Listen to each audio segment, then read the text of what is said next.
Ladies and gentlemen, welcome to Dev Diary. So, Palworld, the Ark meets Pokemon survival game that has, at the time of this recording, been breaking records and possibly causing controversy. Overall though, it seems to be a solid, enjoyable experience, and after watching some clips of the game in action, it actually inspired me to dust off an old project and see if we could inject some new life into the thing. But before we get too far into things, remember to leave a like if you enjoyed today's video and subscribe if you're new to the channel. Also remember to turn on notifications so you don't miss future videos. Now, a while back I worked on a project involving cute little creatures that in no way resembled those of an existing IP.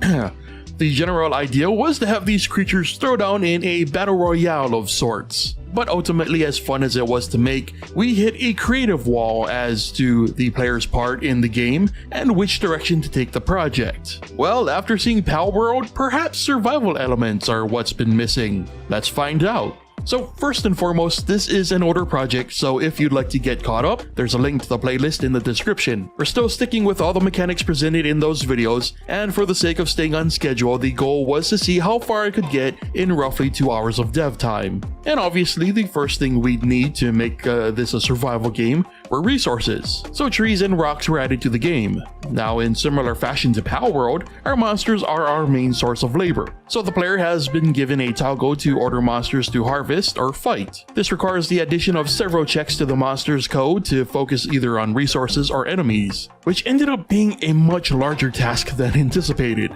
especially given I had to refamiliarize myself with the code. But after a ton of trial and error, allied monsters were able to seamlessly switch between targeting nearby resources and enemies based on the player's choice. Although, as a last minute aside, now that I'm watching the footage back, resources aren't affected by explosions. Slight oversight there. So anyway, when a resource is destroyed, it is automatically added to the player's inventory. The inventory is basically its own entity and not only keeps track of the player's resource amounts, but also powers this pretty nifty little menu of ours. The default view lists the player's current resource count, and the second page is a build menu. And when on the build menu, the player can click on an entry to queue it for the build mode. This is where a ton of time went into this session's efforts and gets a bit technical. A global guide, one similar to those that store the data for our monsters and attacks, was added. Each entry in this guide features a name and material requirements for each type of building. There are also 3 functions that use said guides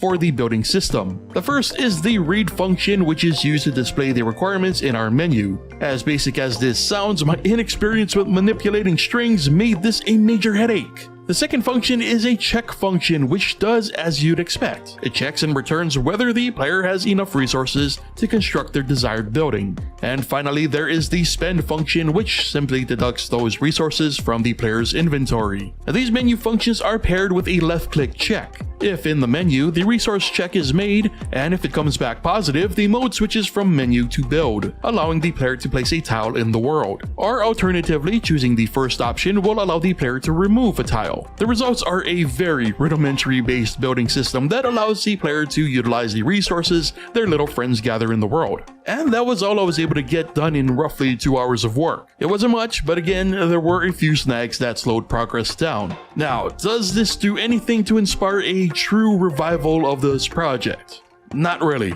Unless we're looking to make some type of 2D version of Palworld, this doesn't really push us in a new direction. It's just the original project with survival and base building aspects taped on. And because the original project did not have assisting the player in mind, we'd really have to rewrite a lot of the code to accommodate the changes. I mean, I'm not against making a 2D Palworld from scratch, but I'm not even sure what the state of the game will be by the time this video is released. So I guess this is where I turn to y'all. Should we continue with the project, and if so, are we on the right track, or should we abandon the survival/building aspect? Where should we go with it next? On the flip side, if a 2D Palworld is something you'd like to see, it'd be a heck of a commitment, because I don't even currently own the game. So be sure to leave your thoughts in the comments. And finally, if you enjoy what I do here, supporting me on Patreon will not only help me keep doing this, but also could net you some sweet exclusives, like access to special content and game downloads, as well as early access to the weekly videos before they're released on YouTube. And with that said, brings us to the end of today's Dev Diary, so thank you so much for watching, and I'll see you next time.